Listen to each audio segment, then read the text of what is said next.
We're doing something different. We got some baseball playoff talk, and we're previewing the hockey this year. We've got Millar on baseball, Buccigross on hockey. I'm going to talk a little bit about this Heisman thing that I wanted to get to with Travis Hunter, also the NBA GM survey, and life advice in our Thursday pick.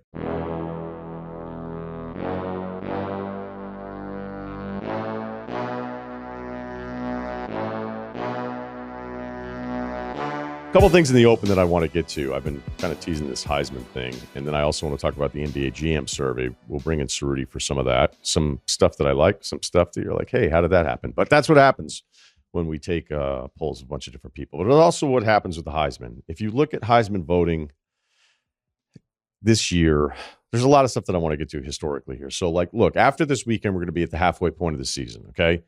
And I talked a bit about it with McShay and my Travis Hunter push, at least based on what we have right now. And also touched on it with Leinart a little bit, who won it back in 2004. But it's become, and has been, I'd say, since 2000, the default quarterback award. So if you go back since 2000, it's 20 quarterbacks have won the Heisman, 3 running backs, and 1 wide receiver, Devontae Smith. So we're talking 3 positions. And like the history tells us, I mean, look, it wasn't like this was new. And whenever you start thinking about like MVP of the NFL, it's just hard to make a case for anyone being more valuable than the top quarterback. Like, you've got to do something really, really special to win that award. And the way running backs have kind of been phased out as a priority in the NFL, like at least it's still open for them for the Heisman in college. So looking at some of the historical stuff, I know that I've felt like it's always been the best, kind of like who's the best quarterback on the best team. That's not always the case, which I think is good. If you go back to RG3's year at Baylor, they were 10-3. They ended up 13th in the AP.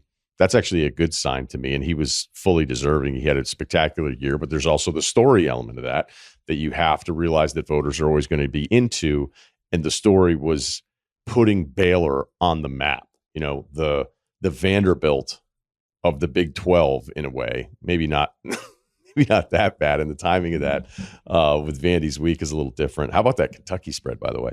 So, look, there's another year in there where Cam Newton wins it in 2010. I think that season for Cam Newton and Auburn, I think it's the most important quarterback play I've ever seen in my lifetime from just a guy carrying a team. That was not your standard SEC title-winning team that was loaded with NFL talent everywhere. There was actually not much NFL talent on that team, which is kind of shocking when you think about all these NFL draft picks that have come from SEC national champions.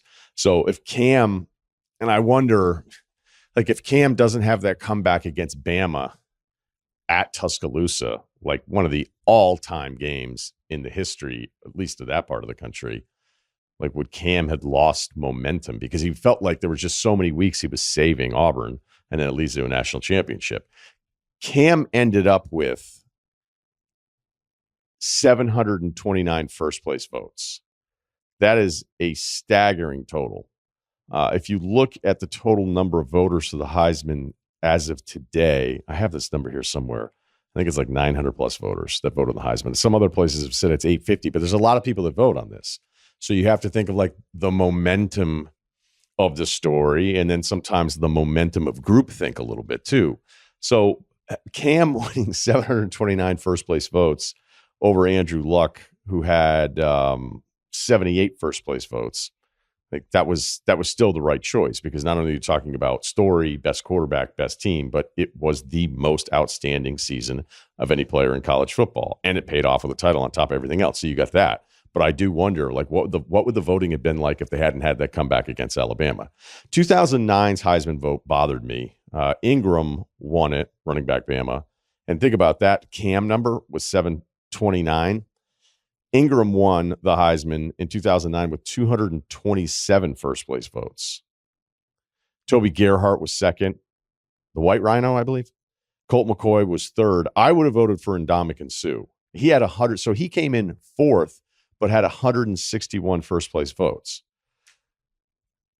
That year, I thought Suh was the most dominant most dominant player in college football. That's supposed to be what the award is, but it's not necessarily what happens. Suh was going to be tough. An interior defensive lineman, like, he's the best? Yeah, he's the best. He disrupted the game more than any other player that played. But there was just no way that many people were going to vote for an interior defensive lineman. It just It wasn't going to happen. So was I like outraged? No, but I remember back in the day with Van Pelt, we were sitting there talking about it. I go, I got to be honest with you, like every week I'm watching Ndamukong Suh. Like I don't think there's a player that's actually better than this guy, but I guess he's just not going to win. Yeah, right now, I guess it's 928 voters for the Heisman. So if you look at the preseason favorites, because this plays into it too, kind of your awareness as a voter or the awareness of where the storylines can go, and also how expectations play into whether or not somebody's deserving of getting a Heisman vote. So if you look at the preseason odds on FanDuel, you had Milroe, Carson Beck, Ewers, Dylan Gabriel were all around 8-1. But that's really just trying to figure out a market. Like that number, there's a little value in there if you think you're jumping on something a little bit earlier. As hard as it is to pick that, hey, yeah, I'm going to pick this guy and it's going to hold up and he's going to win enough games and he's going to have the expectations. And on top of like being a favorite, that actually can work against you. And I have a comparison for that a little bit later here. But all four of those quarterbacks were all around the same area here because they're just trying to create some kind of market to get people interested in placing a bet on it. As of right now, I'd say all four are still alive. Even with Milroe's loss at Vandy, Beck's loss, Dylan Gabriel could be the favorite perhaps after this week.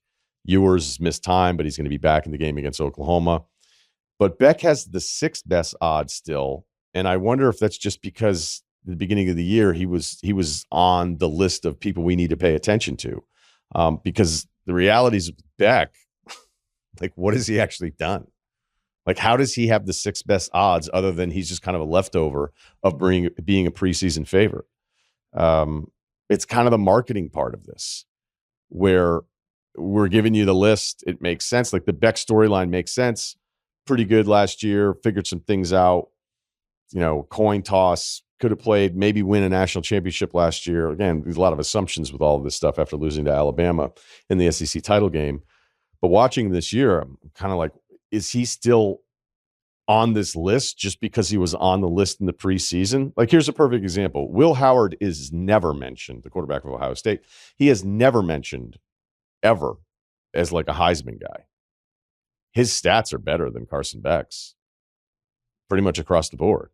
Again, I think Carson Beck is a more complete quarterback. It's different, but stats the same. Ohio State to this point has been better. What if Ohio State puts it? They don't even have to put it on Oregon. They just beat Oregon. They're the number 2 team in the country. And it's like, yeah, but that's like the marketing part of it. There was never any Will Howard awareness momentum for him over the summer and into the early parts of the season. But if you stacked him up against Carson Beck, like I look at Beck's number going, well, why is he on there other than just kind of being left over a little bit? So I do think the marketing part of it is really important. Well, the favorite today is Ashton Jeanty from Boise State, and he should be. I get it. 5 games in, he's got over 1,000 yards, 16 touchdowns. He's 260 yards and 6 touchdowns better than Caleb Johnson from Iowa, who's terrific. Only Caleb and Hampton from UNC are over 700 yards. And granted, it's Boise, so it might be a little bit harder for some of the casual voters to buy into that. But those are the numbers, and they're absurd. And if he keeps up this pace in combination with what has now been kind of a coin toss quarterback market, I think he has a real chance at this. And maybe there's some sympathetic, like, do it for the little guys as the group of 5 teams are questioning their future with every new piece of news and movement about where college football is headed. Is there some kind of sympathy vote that happens for Jeanty, where, again, it feels almost insulting to say it. It's a sympathy vote because the guy has been a stud. I mean, he's got a season worth of numbers, and we're not even halfway through for him. But allow me a moment for Travis Hunter in Colorado. By the definition of the award, right? To be awarded to the most outstanding player in college football. Why are we talking about anyone other than Travis Hunter? Okay. I want to talk about Charles Woodson again. I've teased this a little bit. Woodson was the best defensive back on a Michigan team that went 12-0 national, the whole deal. All right. But the excitement around Woodson winning that year, which is going to be hard for any defensive player, was that he played offense too.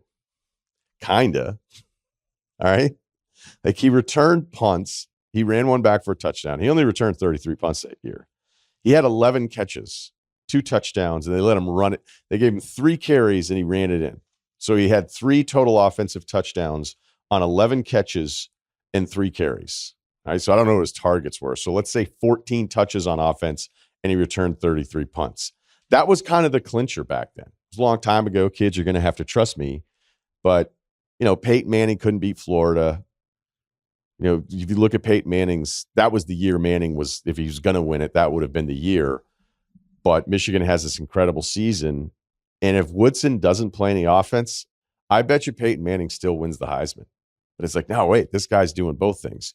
You want to talk about somebody doing both things? Because before I go to the back to finish on the Travis Hunter part, like Jabril Peppers in the news. In 2016, they gave him 27 carries. Remember, they were lining up and doing those stupid formations. And it's not even like a Michigan thing. It just was gimmicky. Like, we have somebody here, especially with the Michigan history in Woodson, like, let's get him some touches. Let's make this exciting. Like, people are going to pay attention to this a little bit. And ultimately, like, they gave him 27 carries. And we talked about it. We talk about some stupid stuff. We try to figure out who's going to win the Heisman, right? The Heisman moment thing, which I despise. Like, yeah, but did he have a Heisman moment? I don't know. He's the best player in college football that year. Yeah, but what was his moment? All right, so what he had to be on CBS. He had to be it had to be a last second touchdown. It had to be something that just like that to me is cheating. That's cheating the award. It's about all the games. It's about whether or not you're better than all of these other players. And for Hunter to be playing both ways this well, I don't really care what Colorado's record's going to be. I don't know what it's going to be. Maybe we're in a peak moment here and the schedule's going to get tougher and they're going to fall off again. Or maybe they've really figured some stuff out because it's looked like they've at least figured out how to not have their quarterback get blasted for 3.5 hours.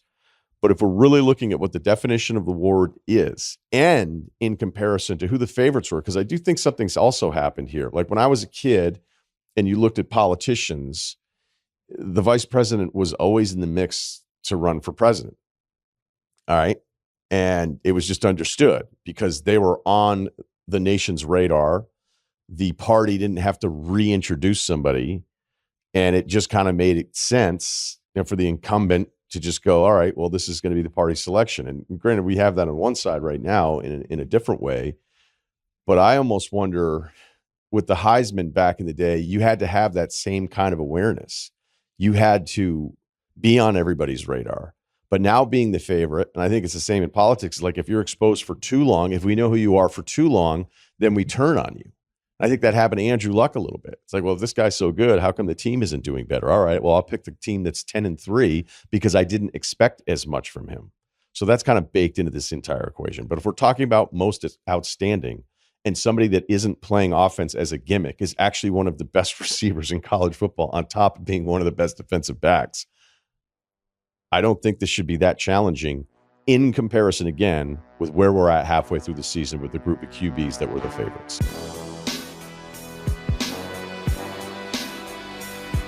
I still have some for you before we get to the interviews on today's pod. I want to bring Ceruti in for this one because it's the annual NBA.com GM survey, 50 questions ahead of the new season. John Schumann does this, and it's a lot of fun. I just think it's awesome. And I also don't want to be guilty of finding like 3 things that I think are dumb and then being like, I can't believe how dumb this thing is, because it isn't. It's really enjoyable, and I hope they do this every single year. However, Ceruti and I did feel like, we're not going to sit here and be like, great take, GMs. That one's really good too, and go through our 10 favorites that we completely agree with, because I just don't think that's as interesting. Let's at least try a couple that we're like, huh.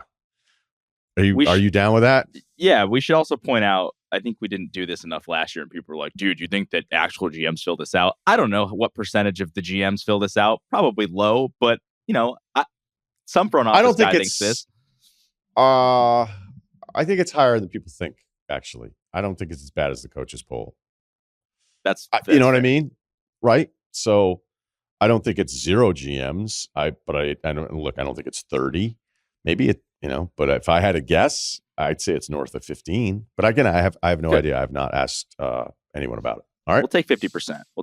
I mean, most of it, yeah, I don't have many gripes with. I'll leave my Magic bias aside. Jalen Suggs not being on some of the defensive rankings did bug me a little bit, but it's not going to ruin my day. So we'll move on. Glad we got that out of the way there. I mean, the point is if you're asking 30 people 50 things, there's going to be a few they're like, how did you land on that? So let's run through some of this stuff. If you could have any player moving forward to build a team around, because my favorite one ever is that Karl Anthony Towns got it one year. Yeah.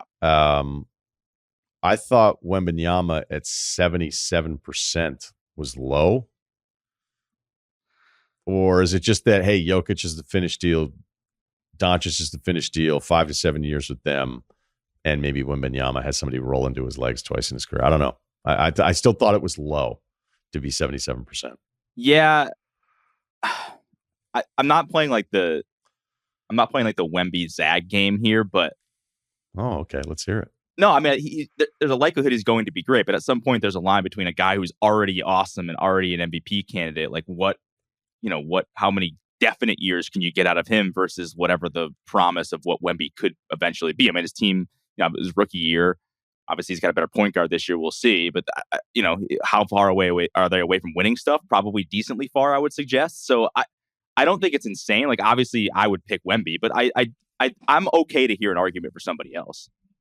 Actually, SGA tied with Jokic for 10%, and then Luka was looks like he got one vote. I think I would take SGA over Jokic just because everyone talks about Jokic. He might retire in like 2 years and just go back to Serbia. Who knows? Yeah, except he probably won't. But you never know. Best center. I don't know. I just think that most guys just keep playing pro sports because it's kind of awesome, and he's a super competitive guy. So I don't like why you're dominating. You know how much fun it must be to just dominate other people? I don't know what's left for me. What could I do at this stage of my life where like you just dominate? Yeah, but you don't love horses as much as he does. So just saying. No, but we did have a horse years and years ago. Not worth it. No, it's warning everybody right now. No, it escaped all the time. Bad okay, investment. best center in the league. Jokic, 87% of the vote. I actually think that this should be higher. I don't know how anybody's voting for anybody else at this position. Embiid had 10%. Wembanyama had 3%. Jokic had 93% of the vote last year. I don't know why it's only 87. This is the Embiid thing. It's inexcusable. Like Jokic is at this point. I don't know how. I don't think you hate this term, but like I don't think there's really an argument to be made. Like it's without a doubt to me that Jokic is just. But I like Embiid. Rooting for him this year. Hope the Sixers have a good year. We were just in Philly. Philly was awesome. I was talking about this with my Uber driver. He also has doubts about Embiid and his health and the whole season. So it's not just people on Twitter. Like sometimes I think the Philly fans, like they just get really aggressive on Twitter, but you met one in real life and he was very reasonable. I have more of an issue just with the overall like question. This is one of the things I wrote down. The positional voting kind of feels pointless, right? Like Luka, he was voted best point guard, and then he probably is the best point guard. Like, I wouldn't argue with that. But he also got votes at shooting guard and small forward. SGA was second in point guard and third in shooting guard. Tatum was voted as the best small forward. I don't even think he plays small forward for the Celtics. Luka was second in small forward. Like, I would argue that Jaylen Brown is probably the small forward. I just think the positional thing. Like, I understand why they ask it, but really, other than center, I don't think we should even be asking who the best player at a certain position is, because center is the only one where it's like kind of at least you can be like, yeah, that guy's definitely a center. Although we had the argument about Duncan for a million years, whether or not he was a power forward or a center. I'm okay. You're right, but I wouldn't want to see them get rid of the vote. Okay, I think it's just up to us to run through everything that you just said and then make sense of it that way. But I saw there were like Celtics fans being like, look at this, Tatum. You guys doubted him best small forward. It's like, yeah, but I would still take Luka over him. Like, what does this even mean? I don't know what that means. And Luka came in second in the small forward category. So I just think it's a kind of a pointless exercise, but I'm glad you enjoyed it. Well, I don't know that it was. Yeah, it is kind of pointless, but I want it to remain pointless and on the radar. Okay. Best off season, OKC at 37%, Philly at 33%. I think Philly's was so remarkable because they had like one shot at it. And it all worked out perfectly. Like everything you would hoped could possibly happen. And it's just because the Clippers wouldn't give Paul George the extra year, then everything fell in place. Because if that doesn't happen, I have no idea what the Sixers offseason looks like. It probably doesn't look like Paul George. But I also think with OKC being at 37%, the Knicks being at 33% of the vote, that the Knicks are 20, Sixers are 7. Right. Yeah. OKC 37, Sixers 33% of the vote. The point that I was making is I feel like it's a little dismissive of the Knicks, and this is the new part of it because the Bridges thing is so long ago now, and the fact that they got OG done, and they bring in Cat, who you know how I feel about it. I've got some Cat thoughts a little bit later on in this segment. I think there's an argument to be made that that's still better than what the Thunder did. I think the Thunder thing is just the moves that they made, specifically Caruso and Hartenstein. Like those are moves. Like, could you win a championship with those? I think people. There's just like this whole list is basically OKC and Boston. Like it feels like there's just a lot of OKC and Boston love, which is fine. I don't disagree. Like I think speaking of, I think SGA is the number one pick, right, to win the MVP from the GMs. So yeah, I don't disagree with that. But there's just a lot of OKC and Boston love here. So I don't know. That's how I feel about it. I just can't imagine re-signing OG, trading for Bridges, getting Karl Anthony Towns. It's like, no, the team that added Hartenstein and Caruso did better than you did. Yeah, but could you make an argument? I mean, again, I'm not trying to play devil's advocate, but like, could you make an argument that like that was the Hartenstein specifically, and then Caruso, everybody thinks he was on the best defender list. At least he got some votes. Like that can propel. That was OKC's biggest problem last year was rebounding. And they get the exact guy that they need. Like that is the best offseason move because they could potentially win a championship. I think maybe people are saying their level is higher because of what they did. I wouldn't argue with you. Like the totality of what the Knicks did, like with the names, and it is better. But OKC, I think, might be in a better place to win a championship because of the moves that they made. That's totally fine, but it's not really what the question is. And that's fair. That's fair. Whenever I see the offseason thing, I always feel like whatever the most recent stuff is. But then again, if it was most recent stuff, then the Knicks would have won it because that Cat trade happened in non-hot stove season. Or the Cat trade hurt them. There you go. Maybe some GMs. Yeah.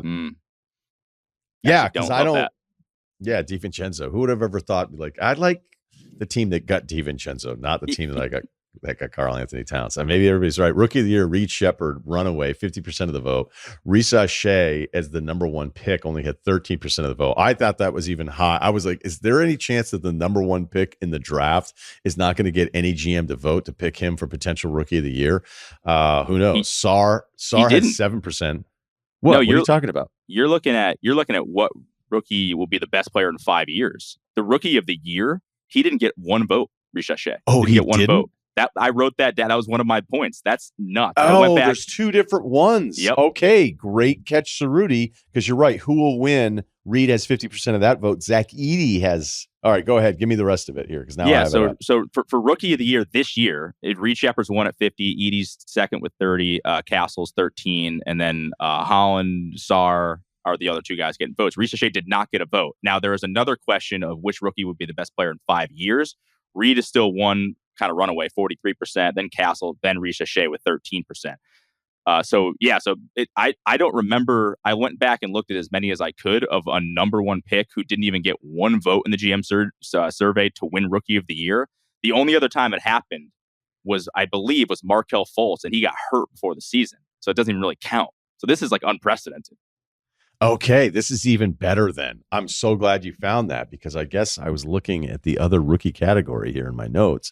For this one, because I was like, why is Bub Carrington getting all this love? Yeah, right. So he didn't even Sar got one vote. Yep. And you can't vote for yourself, remember. So it wasn't just Washington being like, all right, that's our guy. Yeah, we nailed it. We're incredible. I looked at the one right below it, who will be best rookie. So I moved. There's a lot of Reed Shepherd love. Yeah, people are all over it. Then there's steal of the draft, Bub Carrington, tied with Devin Carter, Furphy, Dalton Knecht, Terrence Shannon Jr., and Topic. All right, so let's see. I think the last one, I know what I did. I wrote down Reed Shepherd's 50%, and then I did the notes off of everybody else. Error. Pacers, 30% of the voters said that they were the most fun to watch on offense. And Carlisle get coach of the year stuff. Okay. This is the one that I want to finish on here. So let's double check here. Old guy on a plane notes. Best shooter. Do I have this right? Do you have this in front of you? I do. Who's the best pure shooter in the NBA? And Rick Carlisle. No, I'm just kidding. Steph Curry, Rick Carlisle's wet. Rick Carlisle got two votes. Don't leave him open yet. Curry got 87% of the vote. Also receiving votes, Durant, Luke Kennard, Trey Murphy III, our boy Trey Murphy III, and Klay Thompson. What are we doing? Who's voting for anyone other than Steph? Like this is the one where what the fuck are you doing? He's the best shooter ever, and he's still awesome. So why are you trying? You're trying way too hard if you're not voting for Steph. This should be 100%. Well, at least one vote would have to be for a non-Steph player. Oh, that's right. Yeah, right. Yeah. But last year it was 90%, so it wasn't it wasn't even universal from the other 29 teams last year either. So maybe you say did the Golden State, whoever filled out this survey for Golden State, did they say, hey, let's give our guy throw our guy Klay a bone here? I don't know. Trey Murphy's we all love Trey Murphy, seems aggressive. Luke Kennard, I don't think he's played like 82 games the last couple seasons total. So I don't know how you could put him in there. Durant, I'm not going to argue with Durant because he's a unicorn. But this goes back to, didn't you have a debate with SVP years ago about who the best shooter was? And like he was making an argument that it wasn't Steph because of percentages. Yeah. Okay. So this is really good. This plays in perfectly with my Cat point. Okay. So you know how Cat just started saying, and by the way, you shouldn't be the first person to say it, although I guess if you're doing it, it's not bragging, but Cat was like, I'm the best shooting big man in the history of the NBA. And the first time I heard it, I was like, well, that can't be true. And then you looked at some of the numbers, you're like, he's really tall and he makes a ton of threes. Like, damn it might be true. Like, is it actually true? And then it kind of became kind of accepted. And then I thought about it even more. I go, you know what?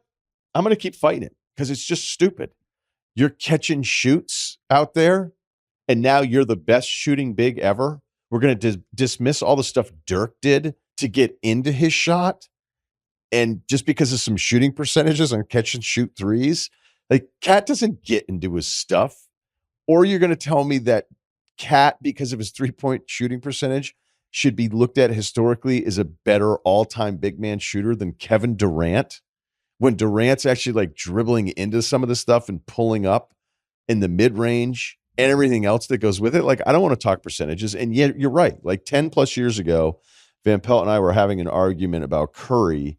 And I was like, well, he's the best player or he's the best shooter in the league. And he was like, well, how come Korver has a higher percentage? And I went, I don't want to talk about Kyle Korver's 3-point percentage. Yep. The job of the shots that they're asked to take, where Curry has to get himself into his offense. He has to take it off the dribble. Sometimes it's off the catch. Sometimes it's, I'm going to get to the elbow and then step back. Like the catalog of shots for Steph Curry are so much more diverse than what Kyle Korver's doing. Like you don't get to just win the argument because he's at 43% from three and say Curry at that time of the argument was like 37%. And I think it's the same thing that we should be doing whenever we hear Karl Anthony Towns is the best shooting big of all time. Like it's not the same. It's completely dismissive of Dirk and Durant. I would agree. The Cat thing of him just saying that, it kind of reminds me of, how like there's like brands where it'd be like, hey, we're the number one water park in America. It's like, you talk to 5 people who said you were number one, that's it, and you're just like, hey, we're number one now. Like the metrics for that are stupid. There are shows, podcasts that do that, and it works because people are just like, wait, are you? Oh my God. And then it just becomes a thing. So I'm glad. Biggest show at the network. Biggest show. Yeah. And it doesn't even mean anything, but you could say it because you could find whatever metric you want. So for Cat to say that, it's like, okay, I know what you're saying and why you're saying it, but let's use some context clues here, guys. Come on. I remember one of the Sports Nation guys. I was like, how are things going? He's like, we're fastest growing show in America. 0 to 1. What does that mean? What does it mean though? Like, what's the overall rate? Well, we're the fastest growing show in America. And it was great. It was beautiful strategy because you couldn't really say like in what category, by what metric could you argue there's some math in there where it's not completely misleading.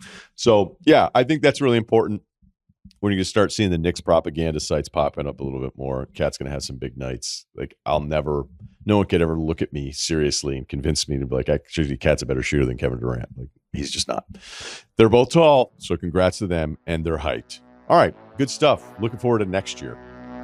Can't wait.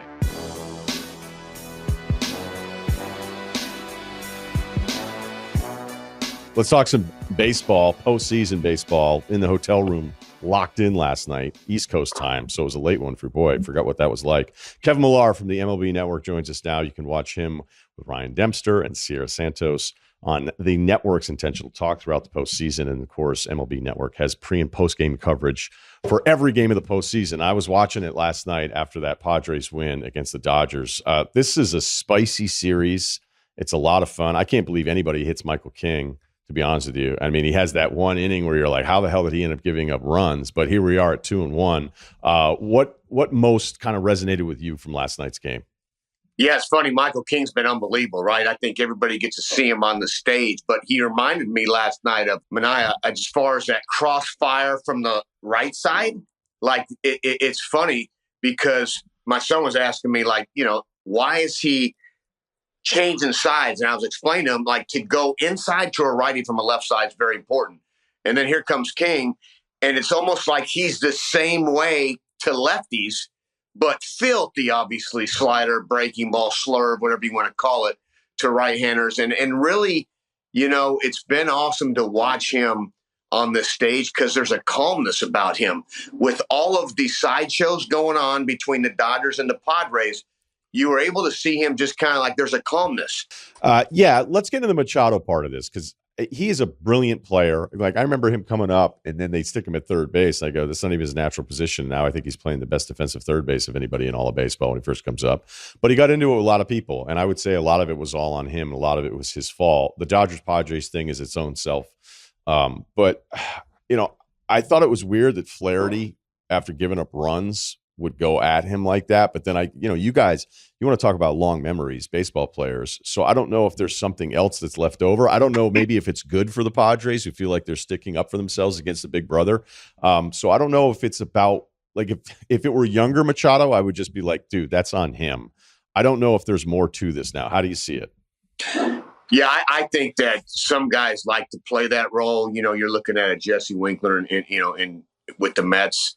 We've had him on the show many times. Good dude, right? Now all of a sudden he's like the villain. He's slamming his helmet in Milwaukee.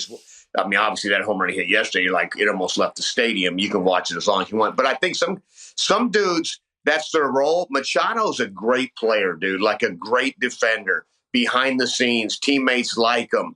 Perceived at times as like maybe it started with the bag at first base, when he kind of stepped on the first baseman's foot.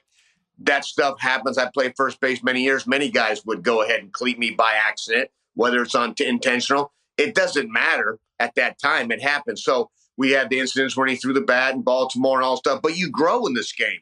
I think this mature Machado is smart. I think his base running last night started that entire rally for the Padres. No one looks at the intangibles in this game. And there's so many things that win baseball games besides the home run and the pitcher striking out 12. But like that base running play that he made as he took off from first base, Freddie Freeman makes a nice play, goes to throw to second base, and he leans inside. That's the kind of stuff that wins ball games. And now we have wheels are going around the bus and boom, boom, boom, boom, and they score whatever it was at that moment. That's winning baseball. So I believe Manny Machado's a winner. I believe that the sideshow stuff, I didn't like the way he tossed the ball into the dugout. I don't know all the stuff. I know in the sixth inning, the game before game 2, that there was a ball they were getting ready to throw out. And he kind of threw it in there towards Dave Roberts, and it hit, a little bit firm, right? We've seen all on Twitter and all the stuff. So that kind of stuff can get under your skin. But, Manny played for the Dodgers organization. They know Manny, and I think behind the scenes, good dude, good leader, and as long as he's taking care of the boys with that $300 million. Yeah, I didn't know what to make of the throw because it's him, and I go, well, he probably meant to do it, but I was just so surprised the way Flaherty had talked to him that something's going on with pitchers now, man. Like, you can give up you give up 3 runs and then strike out the guy to end the inning, and you start acting like he insulted your family. Like, this has been on like a massive hockey stick type graph of reaction from pitchers now that I don't ever remember seeing it like this. I think it's exciting. I think we all love it. I mean, Rodon was screaming from the strike one, strikeout, the first inning against the Royals, and he's sticking his tongue out. And like, there's some differences going on this stage, right? Yeah. And Carlos Rodon is a really nice, quiet dude with some emotions, but like his start, I'm like, wow, first inning, strikeout, boom. There's a lot of screaming. There's a lot of energy. I remember it's just different. I think it's max effort, basically, let's go. And that's why I was telling you about the calmness to King. Like, he had a calmness about him that is this process. Even Walker Buehler, you saw him last night come in after that inning and slam the stuff and slam the trash can. And, there's some, I like to say, red ass in there. And you like that as a teammate, because the game right now is awesome. The game is played at the highest level, the purity of baseball. There's no branding. We're talking about wins and losses. And it is first time we've seen all LDSs tied at 1-1 in the history of baseball. Like, that stat was like, wow. I mean, so the game's in a great place. And yeah, there's some sideshows, but I think we had sideshows with the Yankee Red Sox. Like, we had sideshows. It was just stuff. All right, let's talk Mets Phillies, because when you look at just Manaea last night, I think the number was he had thrown one changeup to a left-handed hitter after the All-Star break, right? And he's got Harper in the sixth, and he starts him with that change. And all I'm thinking about is, like, you had to have thought, I need to win this first pitch, and now get him thinking about something like whatever his preparation was, and then to be comfortable that you're not going to leave it up for a pitch that you're not throwing to lefties at all. This is kind of the fun part of it, because there can be these incredible regular season numbers from guys, and then they get lit up and you can't expect it. And then there can be heroes from starters that you didn't have great expectations for. What did you see from him last night and the rest of the series? I just think that he has just adjusted so awesomely. He reminds me of Sid Fernandez back in the days with the Mets. That crossfire, just the adjustments that this level allows you to make. People think, hey, you get to the big leagues and we're here. We're here. Okay, this is awesome. Look at us. We're rich, and our jerseys are hanging and the spikes are polished. But to stay in the big leagues is hard. And Sean went through some transformation periods where, like, maybe the confidence and thinking, where am I at? And he had to change. And then you start going back to video and going in the offseason, eating better, getting your body in better shape, playing at the highest level in the world. Because now you look at him, he's established himself. By the way, the Phillies lineup and that Phillies team is probably the best team going in on paper as the most complete team before these playoffs started, right? Like, You're sitting over there going, okay, you got Nola, you got Wheeler. Okay, Ranger Suarez, by the way, was the best pitcher in baseball for the first 2 months, Luis Gil with the Yankees, probably the other guy. So you're looking at the most complete team that I would look at was that lineup and their chemistry, and they were at the World Series, they didn't win it, and all the stuff. You're like, it's here. And now you got these Mets, and then Sean Manaea is able to calm that team and shut that team out and down. Tremendous adjustments from him. Tremendous work ethic behind the scenes that I don't think people understand that he's put in. And what a great guy. You think Suarez evens it up today? I do. I think the series goes 5. I really do. I know there's something special to Mets, but if you notice, every game that happens, right, the Guardians come out and whoop the Tigers' butt early on. Boom, 3-1 home run, Thomas. You're like, oh, my God, okay, don't mess with the Guardians, Steven Vogt here. And all of a sudden, flip the script. We got Terry Struble pitching. The game goes all the way, shut out. And we're like, oh, my goodness. And then the Tigers win. You're like, wow, I do believe in their bullpen chaos. I do believe that this is the one team that can win.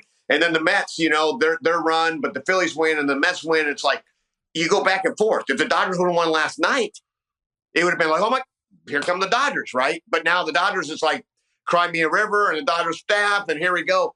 That's what's so fascinating with playoffs, but I do believe the series goes game 5.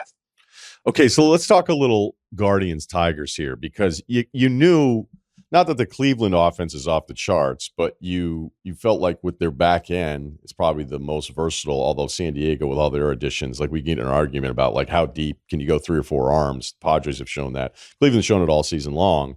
But then, you look at the Tigers' approach and you go, can they actually figure out a way to get through this series with Skubal going? Like, I was looking at it. If game 5, in theory, he'd have 4 days rest. So can the Tigers find a way to get through with this with one starter? They're not going to do that, I wouldn't imagine, to the Guardians bullpen again like they did yesterday. But it just is like, how can the Tigers actually pull this off with maybe the best pitcher in baseball going twice? It's crazy, right? It truly is crazy. And we were talking about that this morning on the conference call. If there's a team right now, because this wasn't the way they played all year, you couldn't. People think, it's easy. Like, yeah, okay, bring this guy in, he's throwing 100. Bring Vest in, he's throwing 100. Bring this guy's. Yeah, they will wear down. You have to have starting pitchers in this league to win championships. So that's where I think they'll fall short at the end of the day. This has all been fun. Like AJ Hinch said, but my point is, you have to have starting pitchings. Like, you have to have dudes go deep, because especially when you get to a 7-game series, the more I see you, and you're talking about 3 or 4 pitchers you lean on in the bullpen, the more I see you, yeah. So you can't bring me in every night. You're going to eventually, like game 5 and game 6, know that my out pitch is a slider. I've seen your slider. Instead of reading reports, I faced you 3 times in the series. Advantage starts creeping towards the hitter. And so I think what we're seeing has been fascinating. Cleveland, obviously, solid club. I don't think offensively they're tremendous, which is fine. Their strength is their bullpen has been awesome all year, right? Clase, we've seen, is just a man rock. He gave up a home run to Carpenter, so he doesn't give up usually 2 hits to anybody in an inning. And he's been remarkable. Probably the best closing year we've ever seen in baseball. You can put him in top 3 with Mariano, whoever the great years, and Gagne and all the stuff, the great years. But he's been devastating. So that's their strength. But, I mean, it's kind of fun to watch. The Tigers, you're gravitating to this, holy cow, who are they bringing in next? And it feels like they got 12 lefties and 12 righties that all throw 100 miles an hour. Yeah, I like that you brought up the familiarity thing, because if we go back, 2004, I was living in Boston. I grew up with it. I was obsessed with it. I was in the stadium, for 2003, 2004. I was across the street at the baseball tavern. Shout out to Rooney, full of sorrow after a bunch of those nights. But I'll never forget, like, Pedro going up against them. I hated, because I could tell how familiar they were with him. Like, they knew there might be that one inning where they can try to, like, wear him down a little bit. It wasn't like they were going to get 7 on him, but maybe they get 2 or 3 and it changes the game. Where every other game, it's like, hey, Pedro's good for like 7 scoreless, and they'll figure it out. But then I think on the other side, your lineup in 04 is the only lineup that I felt like could put good at-bats together against Mo, just because you would see, it wasn't like you would figure, but it just was a little bit more comfortable for you, especially with the imbalanced schedule, all the games. It wasn't like, hey, we own this guy, but there was a trade-off there where both number 1 weapons weren't as dominant because of that familiarity both lineups had with those guys. You're exactly right. Like I always said, at some point, some reporter came up to me and goes, hey, do you know that you and Edgar Martinez have the highest average righty against Mariano? Like, it might have been 3 for freaking 7 or something at that time, whatever it was. I'm like, no. Nobody wants to make a living off Mariano Rivera. But I agree with you what you said. The familiarity, that's a great word with my fake teeth that I have in, is that we've seen him and understand him. If he makes his pitches, we're out. But we know what he has. He is throwing a hard cutter with impeccable command. And if Posada steps up under my hands and he misses middle, then we have a chance. If he sets up under Trot Nixon's hands and misses middle, then we have a chance. He missed to Billy Miller, and Billy Miller had great at-bats, was our 9-hole hitter against Mariano Rivera. So the matchups, our team, that lineup, we didn't fear Mariano. We weren't going to make a living on him because he was one of the all-time greats, if not the greatest and classiest dude you're ever going to see. But he only had that one pitch. We needed him to make a mistake, but we've seen him and understood that. Billy Miller, one of my favorite. I've never seen Billy Miller give up an at-bat. Like an entire season. Unbelievable. Unbelievable dude, bro. He's Billy Ballgame. He doesn't get enough credit. He won the batting title in 2003. Hitting 9th. He got the home run off Mariano Rivera when we had the fight night, when the A-Rod and Arroyo and Veritek. And then he got the hit. Everybody talks about, Millar walks, Dave Roberts steals, and then Billy Ballgame gets the hit because it kind of gets like lost. Like, how did we tie the game and then Poppy homered off Quantrill in game 4? But it's funny because you just kind of say quick. And it depends on what highlight you're watching. Sometimes it's just a steal. Millar got the walk to get to Dave Roberts to get the steal. Well, then wait a minute. Who tied the game? Billy Ballgame, base it up the middle. Mariano tried to kick save beauty. No, Sox tied it up, and here we go. Yeah, you had to watch it every night to I wouldn't appreciate him unless he had been on my favorite team at that time. And to Yes. see him go like, oh, okay, we've got a guy on second, but this is who I'm facing. I'm hitting this side of the plate. Like, this is the at-bat we need. And then it's like, oh, wait, bases are loaded. This guy isn't that good. Like, I'm gonna try to tear into one. And you just to see his adaptability based on what his approach needed to be every single time. It was nothing you can't appreciate it unless you're watching it every single night for 6 months. So I actually saw him in your locker room after a game once, and I was like talking to him about it. And he was like looking at me being like, I can't believe you're this excited about it. I was like, yeah, I'm pretty young. I'm not really a super professional media member. Love you, Billy. So yeah, man, do you want to hang out? Do you want? Yeah. One beer, please. Yeah, right. No, he was cool. He was cool about it. But no, I think there's something to be said about like looking at some of these matchups and like trying to figure stuff out. Like, I think that actually transitions well into Aaron Judge, right? The guy's going to win MVP. We know how great he is. We know what the resume is, but you look at the batting average in this postseason. Now we're talking about just north of like 200 here. And do you see something where it becomes, he's not getting matchups that you would expect? I mean, maybe it's just the randomness of baseball, Kevin, which is certainly probably the number one thing here. But when you see him continue to struggle and how much they're going to lean on him in that lineup, is there anything that you notice? No, I really do think that it's like the old, Braves days when they had this run and everybody wants Chipper Jones, but then like Keith Lockhart would step up and hit a big double.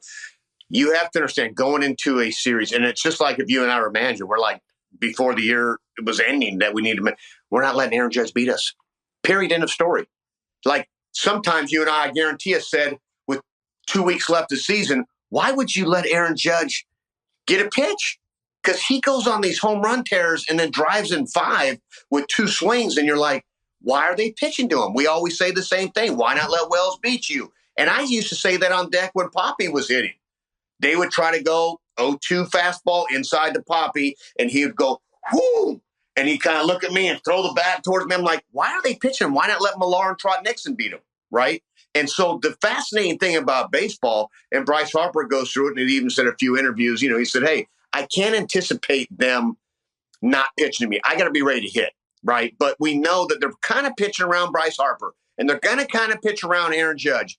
And, I'm talking about the moments where you can, but you can't let him beat you. So I think the superstars at times get like a bad rap, like they're struggling or the games. No, dude, Aaron Judge is top 3 players in our game. Put him wherever you want. Ohtani, they're going to say last night, oh, well, is this moment too big? And Dave Roberts had to answer those questions. And you're like, what? It's been 2 games. 2 games. Like if you go 1 for 7, a couple Ks, they think you're struggling the postseason. Mookie Betts, he homers and then hits a rocket ship to right center like, oh, now he's out of it? Like he homered the night before, but he got robbed. And Profar almost robbed him again, the same type play. But here we are as media go, oh, yeah, Mookie Betts really struggling with postseason's left. And I get it. That's what they are. Here are the numbers. Players get offended. Hey, dude, we're not jumping on you, but these are the numbers. Your last 12 games, you're hitting 2 for 43. But just watch the game. I don't think Aaron Judge, I think he's been a victim of awesome pitches and awesome pitching, and they haven't made a mistake to him. And yeah, dude, he got knocked his last at bat. That feels good. It was an infield hit kind of. And so he goes to sleep like, am I out of it? And that's kind of like Mookie Betts. Like, is he out of it? Yeah, I would say I would feel that way. I homered off King, sat on a breaking ball, had a great at bat. Boom. Profar didn't make the catch. And then I hit a ball right back up the middle off the right center. So yeah, in my ability, that's all I need. Yeah, I really like that answer, Kevin, because it's the headline, Mookie struggles and then he looks like he's completely locked in last night. And that's what's supposed to happen with the great guys. Like, hey, just give it time. It's going to happen. The Judge numbers are just bad, but I don't like just sitting there and be like, well, that guy's not good in the postseason. It's like, well, no, there has to be beyond just these are the numbers. Is there anything that you're seeing? And I feel like sometimes when the other team is so dialed into their approach, like they're game planning you, how the guys, the pitchers get together and be like, hey, this is what we're going to do. But then next time through, we're going to do this. You're always going to make that bullpen decision. Everything's going to be kind of revolving around where he's at. You just wonder if you go, okay, I need to change the approach. Like I should get 1, maybe 2 things to hit here And do I have to just go for it? Do I have to like focus on, he's so good that he probably doesn't have to like look for a side of the plate, maybe the way I'm not trying to knock you, but like I always felt like with you, if somebody was going to throw you middle in at home, it was like, what, you'd be like, I'm not waiting around. Cool. Like this might be the best pitch I'm going to get. Right. And you could tell when you were geared up for it. Like I could always tell when I was like, oh, he got exactly what he wanted. Like he was like, I can't believe this guy gave me this pitch this time. I wonder if Judge has to go, look, and this is me just sitting at home watching it going, all right, this is what's happened at this point. Maybe I need to pick a spot here a little quicker. I don't know. Yeah, I think you're right. He's 6'7", 300 pounds, so he doesn't really have to look. I think he touches the ball and he goes way further and crazy abnormal stuff. And he hits for a high average and he hits for high power. He drove in 140 plus RBIs. I don't want him to beat me. I can live with everybody else beating me. So I just think that in these situations on these big stages, the stars, I mean, they do, but like you always see the kind of the role players step up and get that big knock. Like Castellanos is going to be the guy because Bryce Harper, they don't want to let beat him. Sure. If that makes sense, right? Yeah. And then when right? I mean, your stars kind of like are the guys. If you got multi-stars, that's different, like the Dodgers do. All right, you think the Yankees still come out of the American League? I do. I do think the Yankees, in my opinion, are the best team. I think they got a tough matchup tonight with Seth Lugo, hands down. But I think Clark Smith's going to match them pound for pound. Then you're just looking for the big hit. I don't need the Chaz's quotes and stuff. I don't need that. I want the Yankees to play like Judge and who they are, right? I don't need all the, hey, that they got lucky. Well, timeout, Chazzy. No, they didn't. I mean, they're big league ball players just like you are. All right, final thing. You came over from the Sorry. No, so, that's good. That's a good point. I want to let you know that 20 years ago, I did ironically buy a long sleeve Cowboy Up shirt that I didn't wear, but I knew that I was like, when I break this out like 20 years later, this is going to be a real conversation starter. So even when I bought it, I wasn't buying it just because I was so caught up in everything, because I was like, this is ugly as sin. Long sleeve, black t-shirt, not great material, fire, I think, all over the sleeves. But I never threw it away just because I was like, whenever you break this out later on in life, it's going to be a nice go-to. And I'm still waiting. It's like going to be in style. Yeah. It's like a bottle of wine, all because of you. Even though I knew at the time, it wasn't like, hey, you're not going to wear this to the rack. You know it's terrible. But I always wanted to thank you for the inspiration to pull the trigger on that, because that was a big investment for me back then. Dude, that's awesome, dude. So good. I wore the same ones with you. I'm like, I don't know if this goes up here in the Northeast, but we're going to ride. You guys could get away with it a little bit better than I could. If I had worn it seriously out with my buddies, like, so you're really you like the team that much? I'd be like, well, all right. Are you really trying to pick up chicks in that shirt? It was hard enough in Boston back then, especially when we didn't have any money. But my man, thank you so much for this. Enjoy the rest of the playoffs, and I appreciate the time to catch up. All right. I appreciate it, brother. It was awesome, man. Thank you.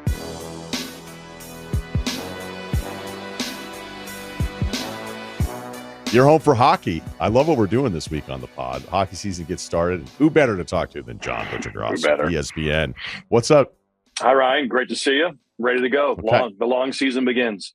All right. Yeah, a lot of them are long, but this is a physical grind. Let's run through some top storylines here, and again, take it wherever you want. Your instincts on this topic far better than mine. But Florida, all right, they win the Cup. I got to see them in person, and I remember like the first thing I thought of is they were beating on the Bruins. I'm like, this team is deep. Like there's just so many different options. Although the depth, I don't think speaks to like it wasn't some roster that you're like nobody's going to beat those guys. Where are they right now with some of the turnover and the likelihood of repeating? I think they're the class of the league. I think they've become a destination franchise all of a sudden out of nowhere once they got Matthew Tkachuk. I was listening to your last episode. You were talking about the life is good phenomenon. And if I had a life is good model right now, it's Paul Maurice. Can you think of a more life is good guy than Paul Maurice? Just his age, his demeanor, the fact he was in the game for 100 years. He got his first job in Hartford in his late 20s. Shout out Hartford. They're still racing cars through 84, Ryan. It's unbelievable. They still drag race through Interstate 84. It's lawlessness. Honda Acuras, Honda Preludes going 110. Still happens. Good to know. Yeah, but anyway, Paul Maurice, so he's in the game forever. He wins the cup last year. He becomes this performance art news conference dude out of nowhere. We see that during the postseason. We see it during the Amazon Prime, behind the scenes NHL series that's going on right now, where he is just this performance art bit that he's putting on, and he's just a great guy to talk to. And yeah, life is good. I see that logo. I see that T-shirt. That's your model if you're going to come back and bring that thing back. It's Paul Maurice and the Panthers. Like I said, Carter Verhaeghe signs last night, 8-year extension. He was going to be a UFA. These guys the rink is in Fort Lauderdale.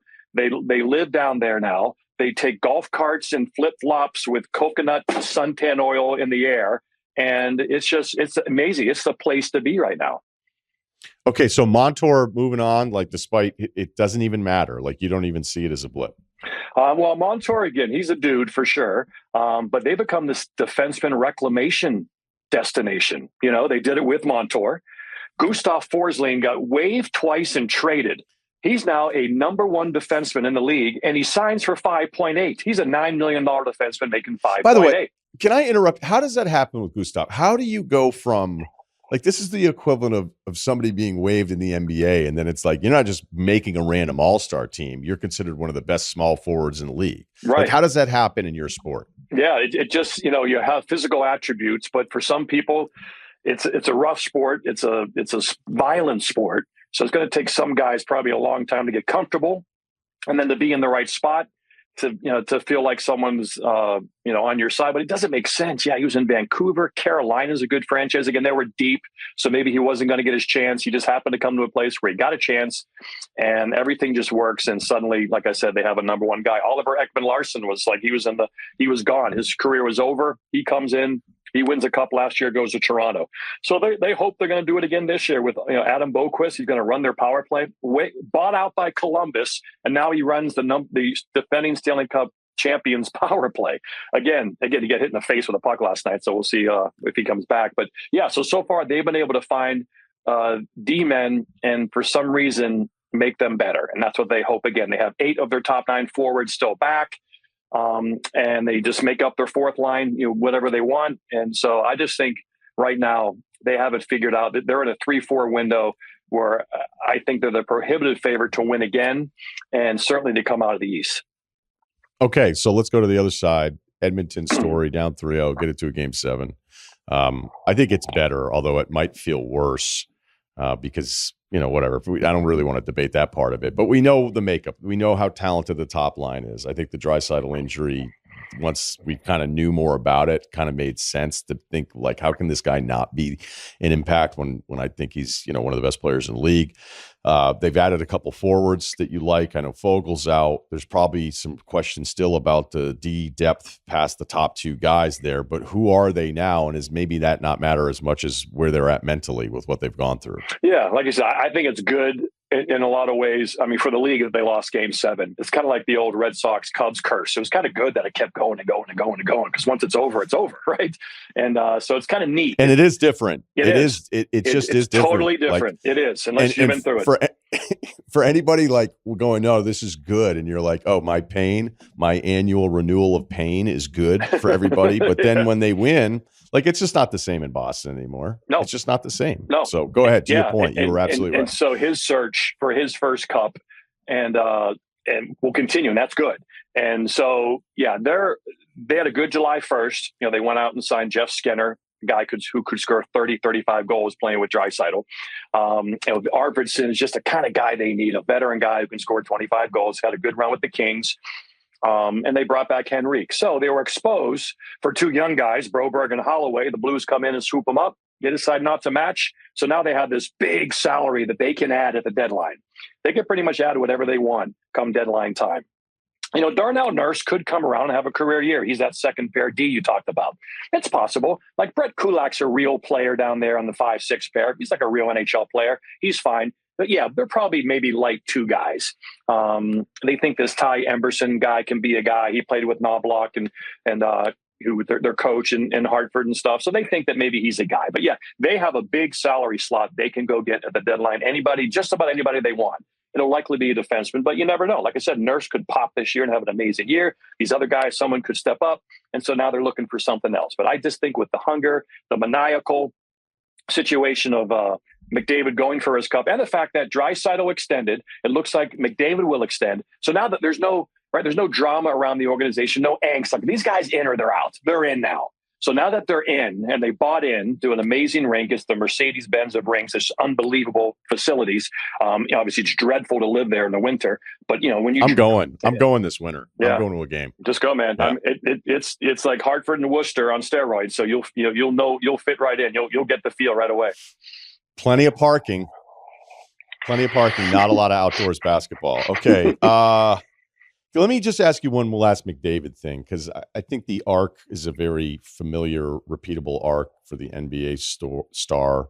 It's like, hey, this guy's really good. Oh, he's so much fun, and his approval rating's through the roof. And it's like kind of like where Anthony Edwards has been, right? Mm-hmm. And if Anthony Edwards doesn't step up in the playoffs, Minnesota gets eliminated in the second round. It may have nothing to do with him, but it'll turn into like, oh, do we like this guy that much? I think it happens predictably to so many NBA players, and they may not be any different. It's just we end up not liking them as much as we did in the beginning. I don't know that happens the same way with NHL players, but where are, let's say, neutral parties with McDavid? Yeah, I still think he's recognized as the best transformational figure of this whole new age of the NHL. As Crosby slowly ages out, McDavid will be the new guy that all the younger guys are pointing to as they enter the league. For the 25, 26, 27 years olds, it was Crosby. Now, as these 16, 17, 18-year-olds eventually make the NHL, it's McDavid to play the game at that speed and that skill and that hockey sense. No one's ever done it before at that rate.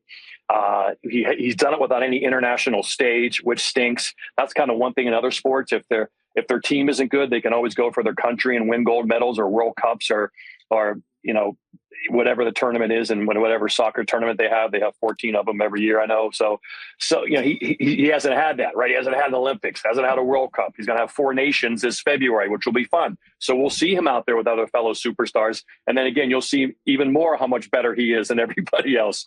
So he hasn't really had that. So it's really just him stuck in the most northernmost city in the league, in Edmonton, way up there in north in the mountain time zone. It's kind of all by himself trying to bring this franchise back. Now they've arrived where they're at least, okay, now we're in the ring. They're in the octagon. They finally got in there last year. Now they're a legitimate threat.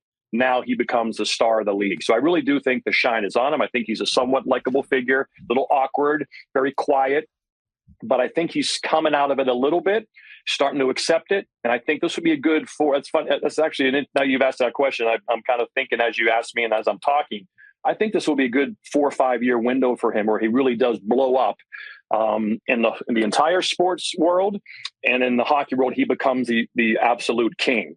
As Ovechkin ages out and breaks the record, and then Crosby slowly ages out, he's going to run the sport now for the next 5-7 years. There's still some other teams I want to get to, but let's stay with Ovechkin there. 41 goals shy of Gretzky's mark? 41 to tie, 42 to break, yeah. Are people for this or against it? Yeah, that's a great way to ask it. I really haven't. I thought maybe there'd be more anti stuff, especially out of Canada, because they were always kind of an anti-Russian country when it came to these Russians coming over and leading the league in scoring. That was their sport, man, and they don't want anybody. And the U.S. wasn't much of a factor, really. The U.S. never had the really major superstar. They had good players, but no one like the Russians coming over, Bure and then Fedorov. And then they just seemed like they were villains. Like they were perfect villains for the nice Canadians, right? These guys who were expressionless, and they had these amazingly hot girlfriends, and they loved South Florida. And it was just, not fair. And they didn't know what was going on in that country. There's like no rules over there. Are they taking the Russian gas? Are they on steroids? All that stuff gets thrown the Russian players away. And so they're just the ultimate villain. But overall, I think that, Ovechkin is such a likable guy. He's such a goofy character. He's, out of shape, overweight, 250 pounds, still just clapping one-timers in on his bus stop, power play one-timer. He stands up with his legs totally straight and then just winds up. So he's just kind of this likable guy, Now he's got a young family with kids, and now he's gray, and he's great early. And so he's just really kind of almost like a cartoon character here as he's about to break. I think this is the biggest record breaker really since Aaron broke Ruth's record, because of the characters involved and Gretzky being so likable and just an amazing ambassador. So yeah, I think overall, and Wayne's support for it, so it's become I think only good news story for, like I said, 75% of the hockey population. Yeah, I mean, you've got the LeBron scoring mark, but I don't know if that number is thought of as prestigious as it's certainly not the home run number. And we're close enough in age that we just know how much we worshiped these home run numbers. Exactly. But the home run numbers don't matter anymore because we went through an era where we were questioning everything. We may not have been questioning in the moment, but we're certainly questioning all of it now. And it's ruined it. It just has. Totally. It's not really a debate. And the basketball numbers, I don't know that anybody's ever cared about those, but those Gretzky numbers are like the holy grail of numbers. Mm-hmm. I remember my gym coach in junior high explaining to us, hey, do you know that this means that Jim Rice would have to hit this many home runs? This is what Gretzky's doing. You guys are, and none of us, we all played basketball, no one skated, so we didn't really realize it. But I remember that first moment of going, you're telling me somebody would have to hit 102 home runs to do the equivalent of what Gretzky's doing here now? So I thought that there would be perhaps more pushback. I think it's funny though on Ovechkin, the nice part of it is nobody's questioning because of him, right? We don't have that baseball question coming over to hockey just because the way he looks. Right. Yeah. Right. Because I was there when Barry Bonds, I was doing Sports Center the night Barry Bonds broke the record. There was no celebration, no excitement about that at all. Right. It was it wasn't San Francisco. The career mark. Yeah, the Aaron mark. Number. Think about what you thought that moment could be. Yeah. And then what it was. Now, obviously 73, the first time through, I think all of us were stopping everything we were doing, but you're totally right. There was nothing. It was such a bummer. It was this letdown. Yeah. And, for a million different reasons. And, and basketball points, there's so many. It's like the Japanese stock market numbers. I remember back in the 90s, I used to say, what does that even mean? What? It's it's up 4 million today. What does that even mean? No, I hear you on that one. And then and no one knew the number. No one knew Kareem's number. They didn't have that number memorized, right? And the three-pointer kind of changes a little bit. So the basketball, and again, I was a gigantic basketball fan. That those numbers never really meant very much to me. When the guy was, he's now the 10th highest. I didn't care. Larry Bird was the 11th highest scorer of all time. That's not why I love Larry Bird or watch Larry Bird. But yeah, these other numbers, 18 majors with Nicklaus, that's a huge number. If someone approaches that one day, that'll be a big story, especially if Tiger would have. That would have been gigantic because it's Tiger and Nicklaus. The tennis major thing, remember that was the thing for a while. Now it's everybody just sort of smashed through it at the same time. They took right. Once they passed Sampras, the three of them just kind of took turns, and that's kind of lost. And maybe it will as it ages out, and Djokovic has it for a long time because he will have it for a very long time. It could be 50 years, 60 years for him. But yeah, I think this number has some heft. I think it'll translate sport-wise. Will he get it this year? 42 is a lot. He just got it 2 years ago, though. You can have one of those career years on the power play where you get 18 power play goals and suddenly you can get 42 goals. I think it's more likely next year, early next year, around Christmas time next year. But yeah, I'm kind of curious to see the media event, how much other sports cover it. We have added a lot of Washington games on our ESPN Plus schedule in April, just in case he's chasing it. So we do have a couple of those reserved, and we may trade those out at the end if he doesn't have a great year. But it's going to be a fun watch. And if he gets it, it would not be surprised if he gets it this year, but I would think more next year. I still want to run through some teams here. Dallas is a popular pick. Going into last year, sometimes we just come up with a reason. Edmonton, I thought, was just better, but part of it is, Dallas ran out of gas. You get a retirement. They moved on from a couple different people. How real is Dallas's threat to everyone else? Yeah, they're a real threat. I think one reason why some casual hockey fans don't look at them as a threat because they have so many Finns. I think Finns are the most underrated, under the radar country when it comes to hockey players. They know they're good, but they don't know how good they are, and they're very quiet. And they just have those kinds of guys, Hintz and Heiskanen. These guys are so good. But, when that Canadian face of McKinnon or Crosby or McDavid, it translates better, for people. And so these guys get underappreciated. And even like the Panthers, this Anton Lundell guy, he'd be a first liner on 17 other teams. He's the Panthers' third line center, And so they're kind of that interesting team like that. And then the other guys are young that are coming up, really good, Johnston and Stankhoven, Maverick Bork. These are really good minor league players. And then the older guys, Ben, Sagan, Pavelski just retired. So, yeah, they have a really interesting mix of people, of young, prime, and older guys with experience, a great coach in Peter DeBoer, a really good organization. And they have the goalie in Ottinger, kind of that CEO, wears a suit to the news conference guy, Jake Ottinger, like an NFL quarterback vibe to him. So they're the complete package, and that's going to be the biggest hurdle for McDavid out west.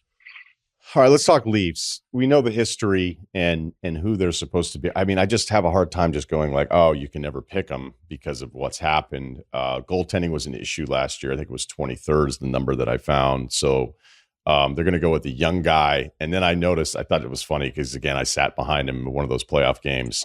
Stolar is the backup for the Panthers, is their backup now. I would think a team wouldn't want to sign him as a backup because he's so enormous. It's tough to get around him when he's at the chair. Yeah. Just maneuver, like the trainers have to just watching them try to get around his body. So look, they think they've upgraded the goaltending position, but it's always been a question of toughness with this group. Yep. They bring in a new coach, and now they're just supposed to be tougher. So how much are you buying into them changing their identity? Yeah, they're still top heavy. 4 guys who make over 10 million AAV. Again, hockey's a hard salary cap, no luxury tax. You can't cheat it. There's no NFL reconfigure the salary bonus structure stuff.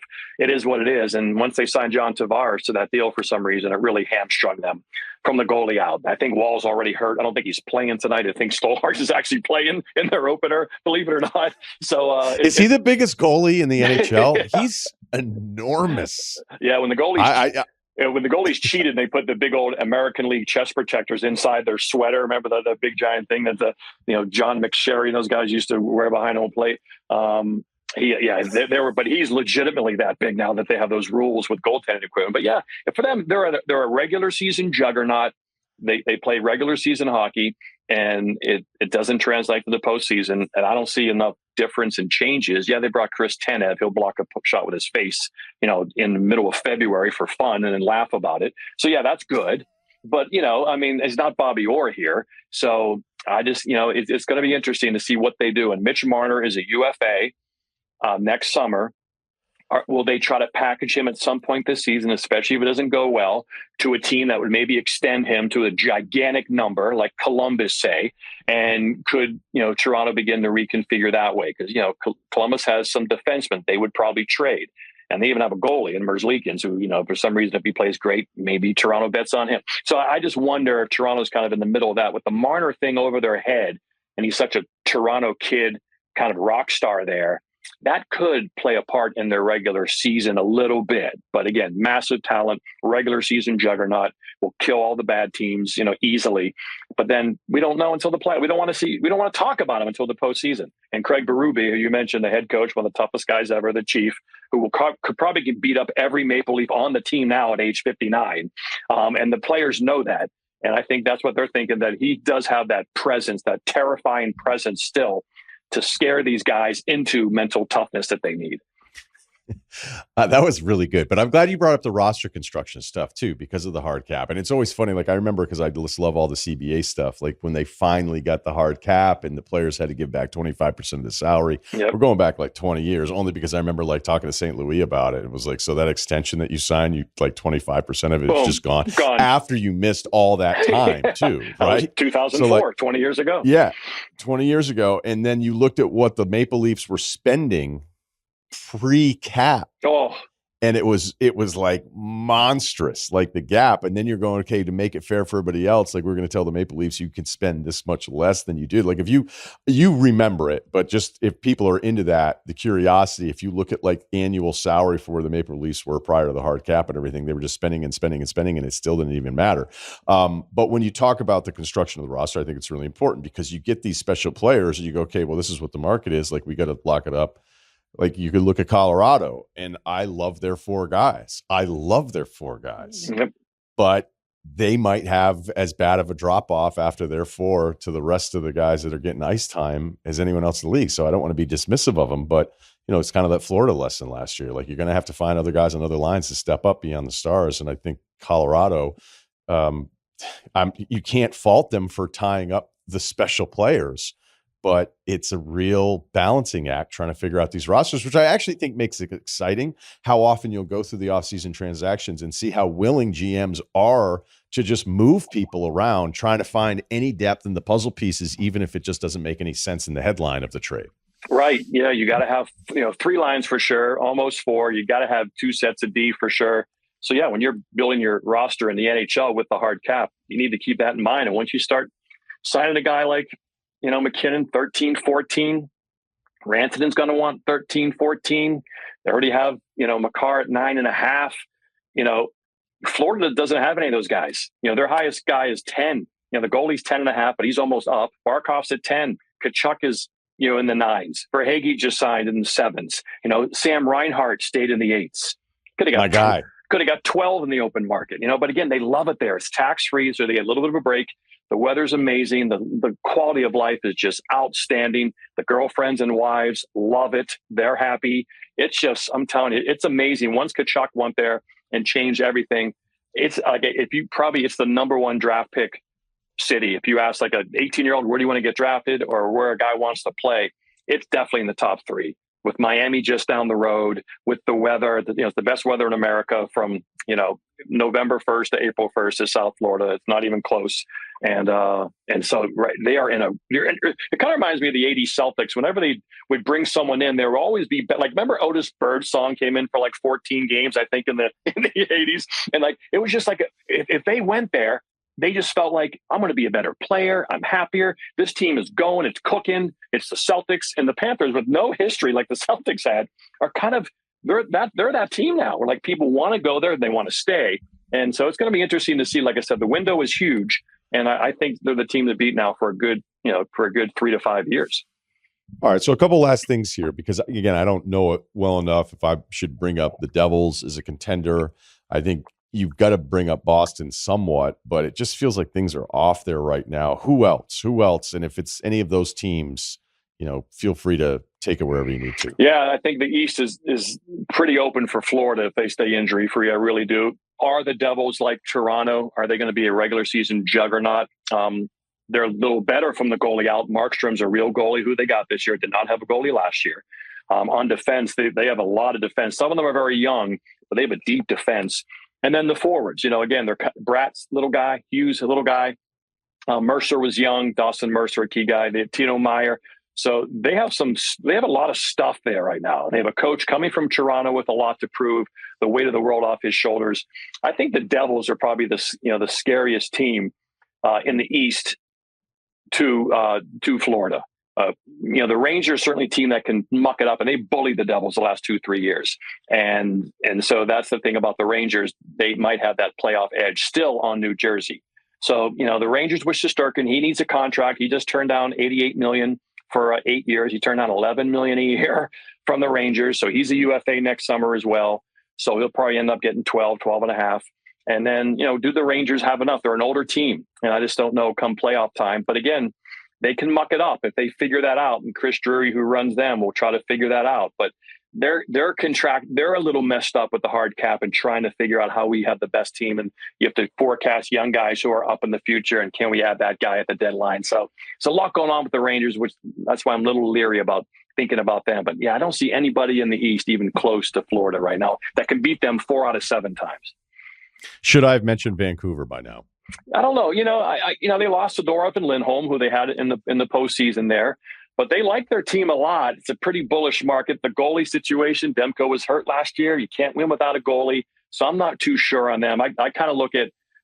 Actually, what my question, Ryan, is Nashville better than Colorado? Because you mentioned how top heavy Colorado is. That's what I'm trying to. I don't think so, because I think if you drafted just off those 2 teams, 3 of the first 4 guys are Colorado. Makar, McKinnon, and Rantanen. Maybe Yossi goes 2 overall or 3 overall to the other team. So if one team has 3 of the 4 best players, they're probably better. But Nashville is a really interesting team with a lot of gamers, a couple young guys who you never know might pop. Barry Trotz is just a winner.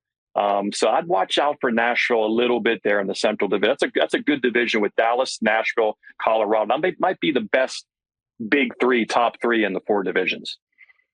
After this, I can't tell if you're getting Panthers season tickets or you're going to be on Fort Lauderdale Zillow. So it sounds like you're all in. I already am a landowner in area code 34105. So I'm down there already. So yeah. So maybe I am. Hey. I'm right across Alligator Alley over there in the Naples. So maybe my heart does go down there this time of year.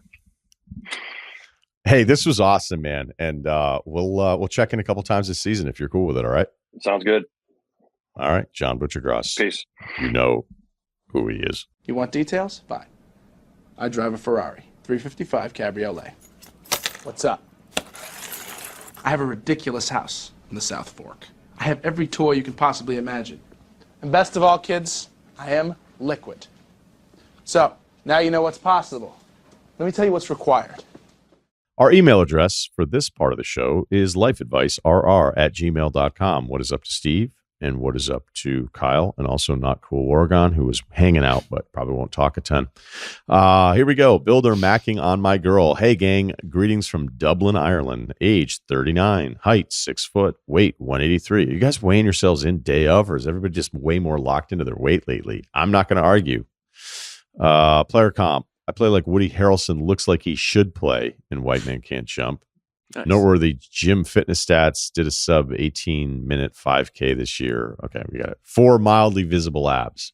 Tell you what. All right. It's a great icebreaker. What, 4-pack? If you could say, I was like, I have 4 abs. She's like, you've developed 4 abs? I was like, no, I have 4 abs. Wow, this is going to be way less cool. Hold on, let me clarify. Yeah. No, she loved it. She loved it. Didn't work out.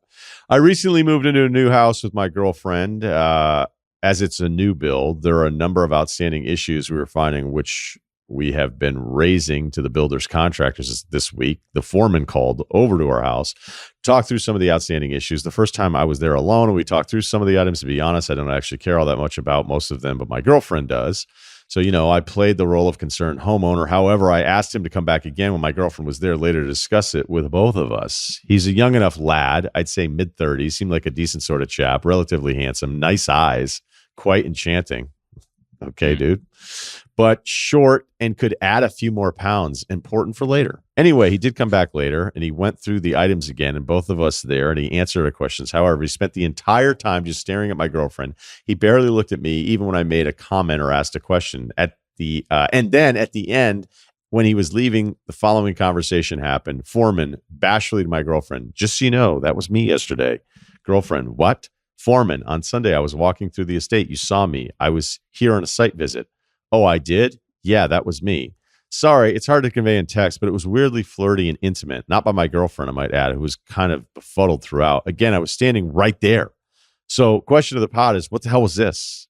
And what should I have done? Initially, I thought we had just read through my relative apathy about the house and decided my girlfriend was the one to direct attention to, but it was weird and felt like he was into her.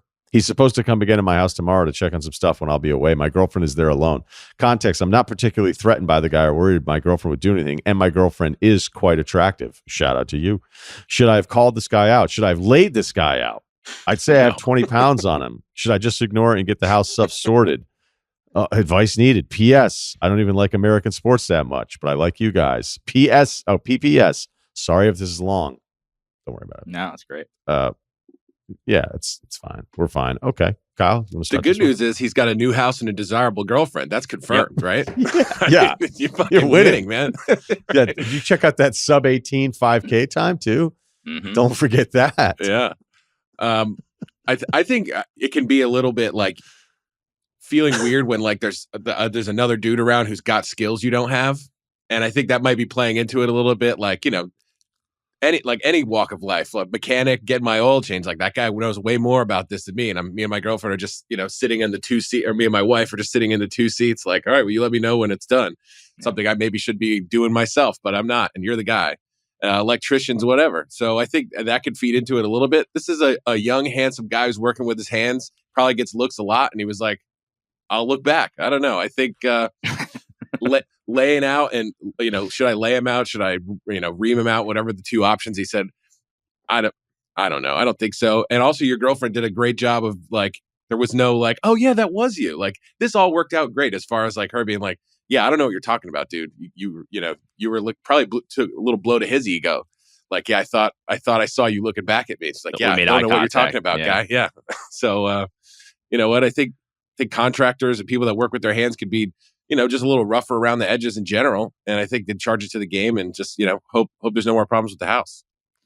Yeah.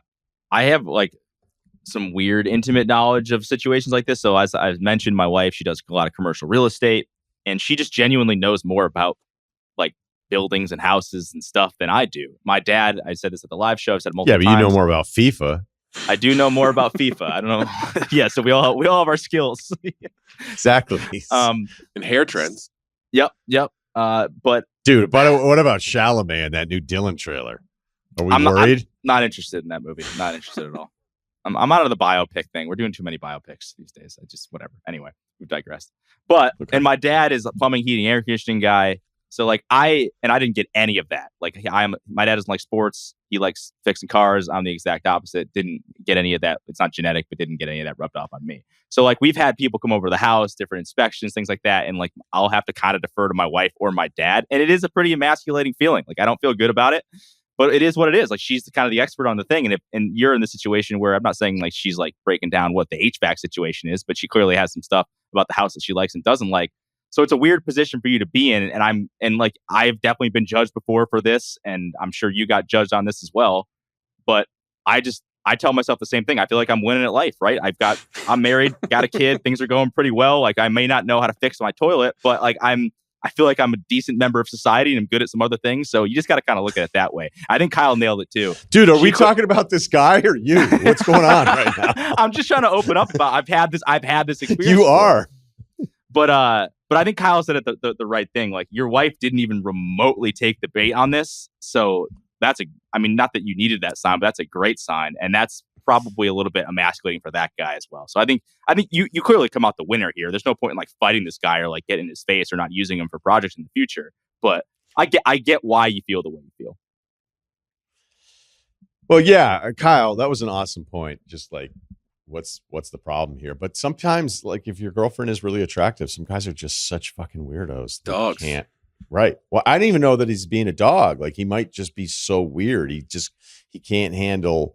He's probably not talked to anybody this attractive for a really long time, and he's losing all sense of self. Like he's just all the sensory overload. No, I'm serious. Like he's just the boundaries. Yeah, he doesn't like, oh my God, I'm actually a hot girl has to talk. I'm hot, you're hot. What's the problem here? I think we all know what happens next, right? Right. So like, how do you feel about Lowe's gift cards? Although I don't know, they're over in Dublin, so got an account. I don't even know if they're over there. Yeah. I mean, you don't want to beat them up. You got to get stuff done in the house here. If it really bothers you, tell him to not come back when it's just your girlfriend, and maybe you could even see it that way. You could say to him, be like, okay, next time you come back, I'm going to make sure I'm here because I don't want you coming back just when my girlfriend's here. And you saying that without saying anything else might be so weird that then he's kind of thrown off a little bit and then he's on the defensive. Find a way to make him mentally weaker than you. All right. Is there a way you could just shoulder him in the kitchen? Like, oh, you like, what's the measurement over here? Oh, we got to worry about this ductwork. And you just give him one of those into the side by the kitchen island, which people don't do anymore in normal society. just to shiver. Does that make him think? Because it's not like, did you assault me? And be like, no, I'm sorry. The kitchen island. This is why you're here. My shoulder's just so big. Yeah. Right. Can't yeah. just walk into people. Open up some more space. I've got 20 pounds on you. I think it sounds like you really want to get the work done and it's sort of harmless, but you feel like it's disrespectful. But I would go with that. I don't think he's like trying to be Craig Mack over here. I think he's probably just not used to having an audience that is as attractive as your girlfriend. And that's probably what it is. But I would be like on high alert for it. You know what I mean? Like, but I also think it's worth saying to her, like, I don't really like that guy's deal. And he's not going to come over here when I'm not here. And he's doing the work for you. So he has to adapt to that. He doesn't have to be there when you're not there. Yeah, maybe he's a little like Father Intintola-ish. I'm redoing The Sopranos, and he's just like, a lot of my day I'm going to people's houses. The husbands aren't home, doing my work, and throwing my line out there. And if it gets a little tug, cool. Maybe that's what he's doing. It's just like that guy. Right? Yeah. Go ahead. Sorry. It's like the guy loves Didi and long looks. That's what he likes. I don't know. Loves a long look. Loves a long look. Now, as I said that, though, remember a lot of contractors are going to be there during normal working hours, so maybe our guy is not home, so that's not super. But if he had said he was going to come back, why don't you just say like, next time you come back and you have to meet with one of us, whether it's coming indoors, you're not coming in unless I'm here. And even if you don't even feel like it's worth that level of intimidation, just fucking do it anyway. Because now he's going to be receiving. Oh my God. Like he may not even be like, was I weird? But does the other guy win in that case? Because then it's clearly in your head. Now it's in your head. And he's now he's like, I got this guy. Yeah.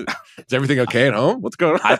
I think it's the opposite. I think you just act like it didn't even happen and just like act like this guy is beneath you in whatever. I don't know. I went to when I first moved to LA, I went to a pretty fancy party and I was there with a girl that was really attractive. And John Hand looked at the two of us and was like, there's no fucking way these two are together.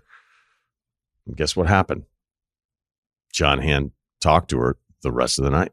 Oh shit! So my guy, John Hamm, God, I think he would ever do something like that. I still like him. Think about that. I still like him. I was like, whatever. If I see him at Sundance again, guess who's not going out to the smoky patio with him? Yeah. This guy. I didn't care. I didn't care because I didn't really care about the situation. But there was a part of me that was like, it's like that Seinfeld episode where he wasn't dating the girl, that he was just super offended that that the guy assumed that they weren't, or maybe that was Costanza. I don't know. That sounds like Costanza a little bit more. Situation. Okay. All right. I'm bad at golf. Please treat me like an adult. 41 years old, 6 foot, 215, no major stats. I do CrossFit 4 times a week. I'm just trying not to get a major injury. I started playing golf around age 18 and semi-regularly for about 6 years. I took a hiatus after getting married in 2008, having a son in 2014. 3 years ago, I reached a place in my life where I was ready to pick up the bag and commit to being decent at golf. I hit the range at least once a week, and I take another trip once a week just to work on the short game. I took lessons 2 years ago. I feel like I have an understanding of what it takes to strike the ball well and putt effectively. The problem is that none of it's actually translated to a lower score. In a word, I suck whenever I get to the course. My height and build, I should easily be driving the ball 230 yards, but when I step to the tee box, I'm lucky to get it 180 most of the time. Yeah, if you're 215 at 6 foot and you're hitting at 180, something is wrong. Yeah, it's an equipment issue too. That seems like, I feel like people walk out of their bed and hit 200 now. I'm not disrespecting this guy. That just something's wrong here. Ceruti letting you have it. Well, it's true. Like the equipment now, like I mean, dudes hitting 300 doesn't even matter anymore. But agreed. I can strike my irons fairly well, but never enough to make up for my horrible drives. And by the time I get to the green, I'm already 2 strokes over. So putting feels kind of pointless. It's not all bad. I do par the occasional par 3 and short par 4. My issue is that every time I go out and play as a single, which is almost every time, I get paired up with someone that is significantly better than I am. Whenever this happens, these gentlemen often treat me as if I'm just learning to play the game of golf. I get a lot of well-meaning pep talks, tips, and tricks from them while they are. You like the lessons from strangers? Dude, I'm not even keeping my scores. I'm really just still counting how many balls I'm losing, which is hard to tell. It's hard to tell how far you drive when the ball's like not in sight. So I somebody asked, "What'd you shoot these days?" Yeah. What'd you shoot today? 8. No, he says -3. He's like, damn. Yeah, I only lost 3 balls. Or that. Yeah. Be like I had a 6 today. And I don't know, sometimes those tips work. And then the last tip I got was like, just focus on one tip because you got so many tips. The one that I've been using lately is put the weight in the center of your feet and sit on an invisible bar stool. I don't know if that's working. And I just try to think about one at a time. So I like the tips and I like feeling like, listen, these guys are way better at golf than me. I'm the glue guy in this foursome here. And that's just how it is. And no one's got a problem with that. And so it's nice to know early on that no one has a problem that the fourth guy being me, is just getting his steps in out there. That just speaks to your heart, though. What Kyle just did is he explained Kyle in just a very short story. Yeah, is that Kyle wants to be friends with people and he wants to be social, and everybody starts at like 100 with Kyle, and then you got to work your way down. Where I would say maybe people start at a 40 now with me, where it used to be 0. And Kyle, everybody's 100. And then he's going to keep you at 100, even if other people are like, let's knock this guy down another 10 points. And Kyle's going to be like, no, let's keep him at 100. The fact that Kyle would golf with strangers and be like, do you have more tips for me? speaks to where your heart is at. And it might be the most complimentary way I could ever describe you. This is all. I'm not. This is none of this is to make fun. It's just that's incredible. All right, so back to our emailer. Whenever this happens, get a lot of well-meaning pep talks. That's when we said tips. I love the tips. Consistently out-driving, outscoring me. I'll almost get admonished for any lapse in etiquette while playing with them as if it's my first time on the course. By the time I get to the 18th hole, I'm usually so over it that I score even worse than I otherwise would have because I'm just so mentally exhausted. I'm normally a really chill guy and I don't let the behavior of others dictate my behavior. But after 4 hours, it starts to wear me down. I know the only way to get better at golf is to play more rounds of golf. Therefore, I know I will have to deal with this more and more as I seek to achieve my goals of breaking 100 and eventually breaking 90. All caps, or excuse me, bold type here. What is the remedy to this? Should I let these guys know up front that I am bad, but I'm not interested in their coaching? Or would that just line me up for even more awkward time in the next 4 hours? Could you issue a PSA on your show telling guys on courses around the country to cut this out?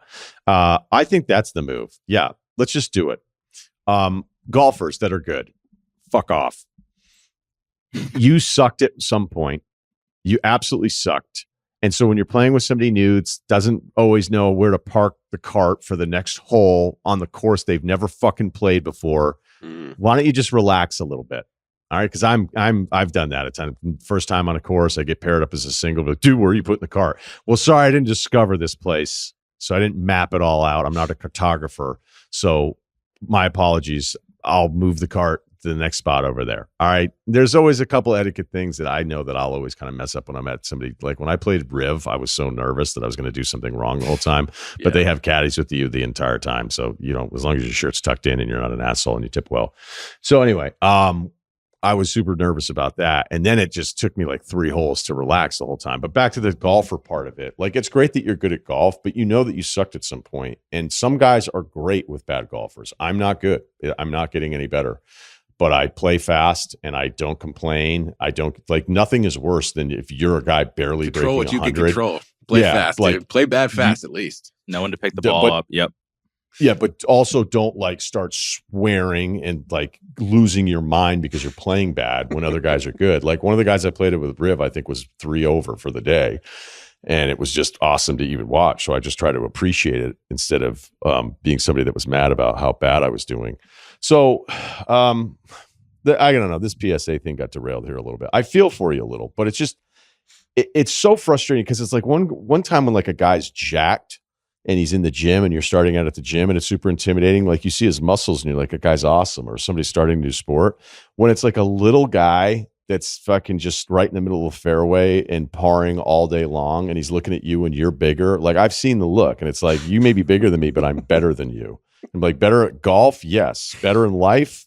I don't know. Like, do we want to go inside and grab a pen and start taking a tally on everything here? Small dogs live longer. That's what I do. I don't know. I know, but some of those guys that are good at golf and it's like their mall cop, like get back at the high school bullying thing that I've noticed where it's like, okay, like just because I might work out and you don't, and you're going to stare at me when you fucking dart at an 8-iron.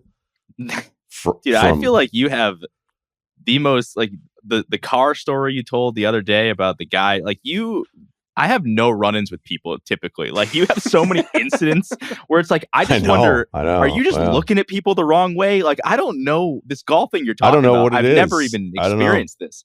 But like you have more stories like this where dudes are just like out of nowhere just throwing shade at you. And I hate to say it, but like, is it something you're doing? Like, are you because you do have kind of this like, and I say this out of love, like you're a little bit off-putting at first. Like you are. I mean that in the nicest way. But it's like you're guarded. Like you're almost like, I don't want to smile at this person unless they smile first. Off-putting it. So I wonder if you're just your life experience is just totally different than mine. Because I don't know. I don't have these things happen to me. That's a good question. I've asked it of myself a few times recently, but yeah, look, not every golf outing has been like that. There's been some really good ones. Like, I see the bag, and I have nice shit. The guy was like, "Dude, that bag is sick." And I turned to him, I go, "I suck."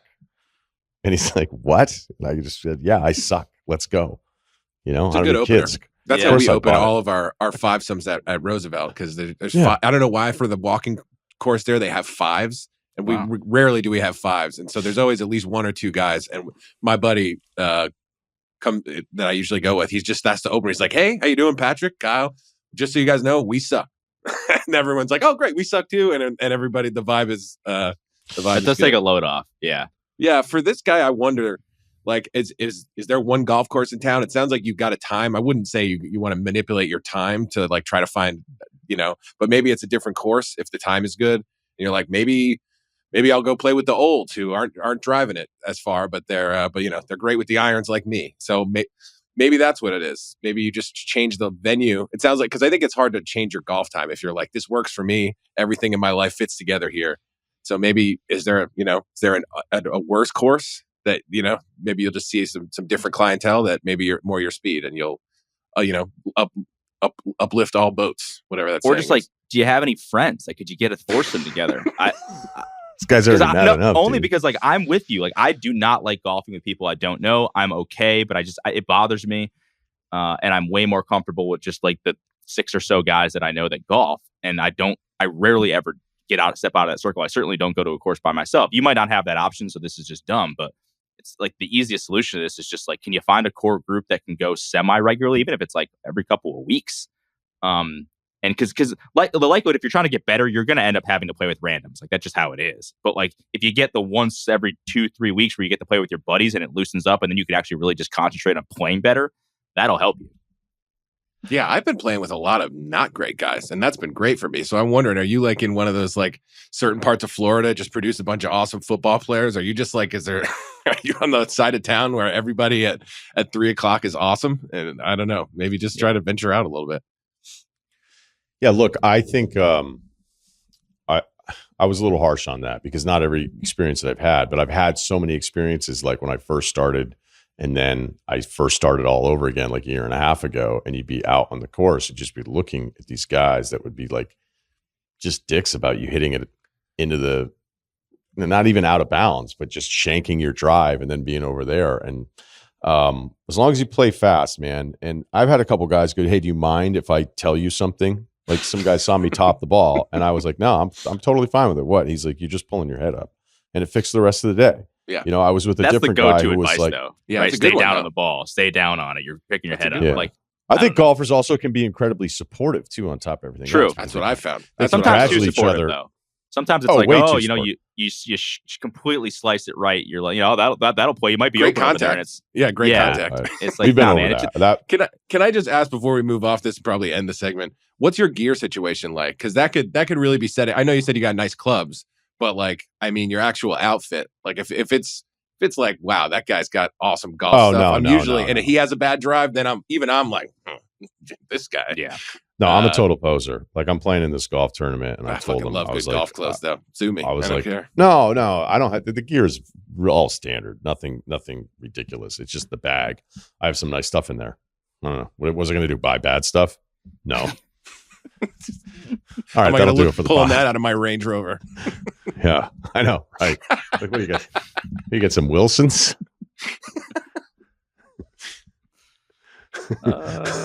Who'd you get those from? Like, oh, that's minor Played league against hockey sports. Yeah. guy. Yeah. I love this 8-iron, though. It's my go-to. All right. I don't think I did a good job on that. You guys are terrific. All right. Thank you to Kyle. Thank you to Ceruti, Oregon as well. Check out our podcast YouTube page as well, and subscribe. Ryen Russillo Podcast, right here, Spotify.